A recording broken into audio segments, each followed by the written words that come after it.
नमस्कार। Pension radio पर आपका फिर एक बार बहुत बहुत स्वागत है और बड़े दिनों बाद आपसे मुलाकात हो रही है।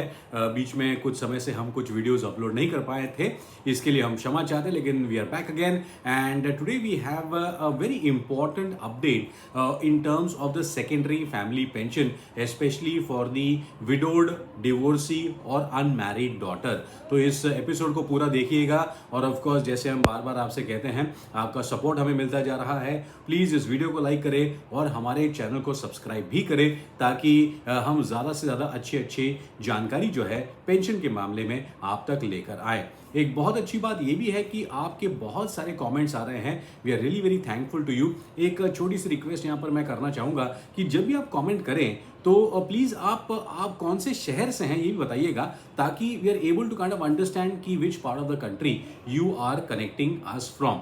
तो आज के इस एपिसोड में जो खास बात हम आपको बताने वाले हैं और वो है यूनियन मिनिस्टर जितेंद्र सिंह जी की एक बात। हाल ही में उन्होंने एक ऐलान किया था, पीआईबी की तरफ से एक सर्कुलर भी जारी हुआ था, तो उसके बारे में हम बात करेंगे। लेकिन सबसे पहले मैं बताना चाहूँगा कि हरीश मिश्रा जी ने हमें एक कॉमेंट किया था। सवाल इनका यह है कि अगर कोई पेंशनर है जो सेंट्रल रेलवे से फॉर एग्जाम्पल वो रिटायर हुए हैं, पेंशन मिल रहा है उनको और उनकी पत्नी का देहांत हो चुका है, तो क्या उनके देहांत के बाद जो उनका बच्चा बेरोजगार है, अनएम्प्लॉयड है, will he or she be eligible for a secondary family pension? So one thing is very clear that if you are a pensioner, of course your wife is the next in line and then the children. Now in this case Harish जी ने जो सवाल पूछा है उसमें clear cut है कि जो pensioner है उनकी वाइफ ऑलरेडी एक्सपायर हो चुकी है। अब इसमें दो चीजें आती हैं। जब भी कोई आपकी बेटी है, शी इज अनमैरिड, डिवोर्सी और widowed, she definitely becomes eligible for the secondary family pension. अब दिक्कत ये आती है कि जब कोई मेल है, कोई बच्चा है, कोई लड़का है आपका, तो उसमें दो तीन कंडीशंस ऐसी हैं कि या तो अगर उस बच्चे को कोई मेडिकल कंडीशन है, डिसेबिलिटी है जिसकी वजह से वो डिपेंडेंट है, तो वो डेफिनेटली एलिजिबल हो जाता है पिता के बाद पेंशन के लिए, इन केस उनकी माता जी जो है ये भी एक्सपायर हो चुकी है। लेकिन इसमें एक और ऐसा भी एंगल है जहां पर अगर आपका लड़का है और अगर वो एलिजिबल होना चाहते हैं, तो इसमें हमको एक देखना पड़ेगा कि whether the male child is really dependent, उनको कोई मेडिकल डिसेबिलिटी नहीं है, उनको कोई बाकी मेडिकल इश्यू नहीं है। इस मामले में आपको ये प्रूव करना पड़ेगा कि either the age of the male child is really very high, education नहीं है, और या तो आपको ये समझाना पड़ेगा, प्रूव करना पड़ेगा कि किस वजह से आप उसको डिपेंडेंट प्रूव कर सकते हैं। अब इसमें होता क्या है कि अगर आपने प्रॉपर प्रोसीजर किया, पेपर वर्क किया और आपने डिपार्टमेंट को इसके बारे में जानकारी दी, तो वहां से इस मामले में एक स्पेशल इंस्पेक्शन होगा जहां पर मेल चाइल्ड अगर मेडिकली अनफिट नहीं है तो फिर क्या रीजन है आपका डिपेंडेंट होने का। एक और चीज है, male child in this case has to be unmarried. If the male child is unemployed but married, then it will not be an eligibility case, तो आपका जो डिपेंडेंट लड़का है वो डिपेंडेंट नहीं माना जाएगा। नाउ सेकेंडली आपको ये भी देखना है कि अगर आप ये प्रूव कर सके कि dependent male child medically fit है लेकिन किसी वजह से वो कमा नहीं पा रहा है और अपना गुजारा नहीं कर पा रहा है, तो इन सम केसेस हरीश जी इसको एक डिपेंडेंट चाइल्ड के रूप में आपको एलिजिबिलिटी मिल सकती है एंड ही कैन और मे गेट द पेंशन। बट ये डिपेंड करेगा केस टू केस। तो उम्मीद है आपने जो कमेंट में सवाल पूछा था उसका हम आपको जवाब दे पाए हैं। अगर आपके पास भी और कोई कॉम्प्लिकेशन है और कोई डिटेल्स हैं आप जानना चाहते हैं, तो जो व्हाट्सअप नंबर हमने दिया है उस पर आप हमसे ज़रूर संपर्क कर सकते हैं। And my request to all of you is that अगर पेंशन के मामले में, सेकेंडरी पेंशन के मामले में आपके पास कोई सवाल है या फिर कोई केस है, तो ज़रूर हमें बताइएगा, हम आपकी मदद करने की पूरी कोशिश करेंगे। तो चलिए बात करते हैं यूनियन मिनिस्टर जितेंद्र सिंह जी ने जो बात कही थी उसमें। Okay, the government has introduced pension rules to support women facing tough situations with the aim of making it easier for divorced or separated daughters to receive financial help and giving more flexibility to women pensioners.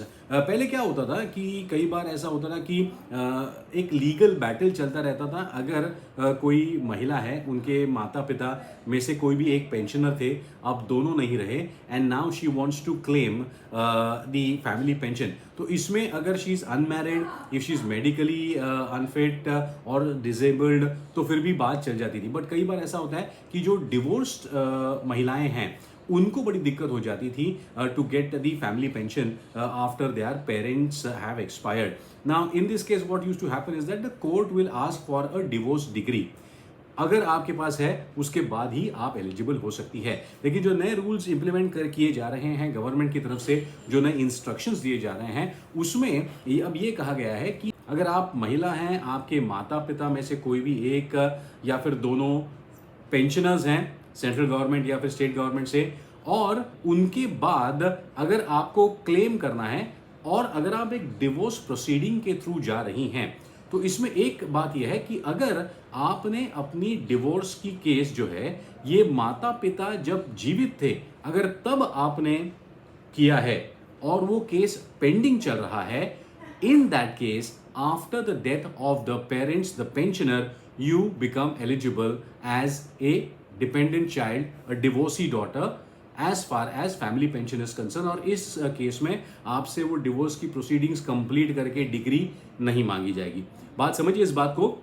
अगर आप एक महिला हैं, आपका divorce case चल रहा है और आपके माता या पिता में से कोई भी एक पेंशनर है, अगर आपने वो डिवोर्स का केस उनके रहते अगर आपने फाइल किया है, then later on you will not really have a tough time or a lot of problem as far as claiming the family pension is concerned। ये बहुत बड़ी बात कही है और यूनियन मिनिस्टर जितेंद्र सिंह जी ने इस पर खुलासा करते हुए कहा है कि जो महिलाएं हैं, उनको फाइनेंशियल सिचुएशन से और फाइनेंशियल चैलेंजेस से ऐसी कंडीशन में गुजरना नहीं पड़ेगा, ताकि हमारे जो पेंशनर्स हैं, उनके बच्चों में से अगर किसी के साथ चलो अननोइंगली अनफॉर्चुनेटली ऐसा कुछ हो गया, तो डिवोर्स प्रोसीडिंग चल रही महिला को सेकेंडरी फैमिली पेंशन मिल सकता है।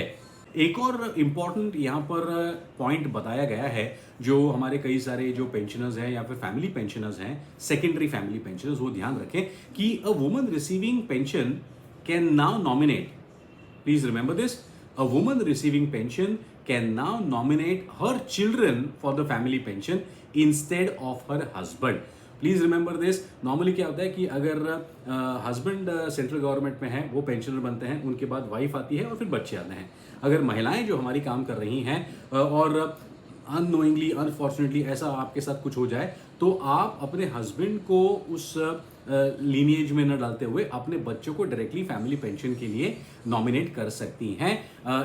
Instead, because क्या होता है कई बार, if the lady has filed for divorce or has a case under protection of women from Domestic Violence Act or Dowry Prohibition Act, in such a case, the woman who is a central government employee can nominate her children instead of the husband. Now, this is another very important point that in some cases आपको ध्यान में रखना पड़ेगा। अगर आप महिला हैं और आपके हस्बैंड जो है ये सेंट्रल गवर्नमेंट में या फिर किसी गवर्नमेंट डिपार्टमेंट में थे और वो पेंशनर है, अब पेंशन रिसीव करने के बाद कुछ सालों के बाद अगर उनके हस्बैंड का देहांत हो जाता है, so she becomes a widow, and in that case if you are a childless widow and you decide to remarry again, you know, you can do that, nothing wrong with it. A childless widow can now remarry and still continue receiving her late husband's pension as long as her total income remains below the pension limit. So this is a very very important instruction that has now been given. तो ये दो तीन चीज़ें हैं जो थोड़े से reforms के रूप में अब आई हैं in terms of the secondary family pension, especially for women who are going through a divorce proceeding or childless widow who is remarrying। तो ये अपडेट है रिफॉर्म्स के बारे में as far as pension is concern. उम्मीद है आपको ये जानकर और आपके इंफॉर्मेशन में जानकारी में बढ़ोतरी हुई होगी। और ये कुछ ही केसेस में लागू होता है, लेकिन ये जानकारी होना बड़ा ज़रूरी है, बिकॉज यू नेवर नो हमारे पेंशनर्स के फैमिलीज में से कहीं पर अगर कुछ हो जाए तो ऐसी जो बातें हैं, ये जो रूल्स हैं, ये आपको डेफिनेटली बहुत ज़्यादा काम आते हैं।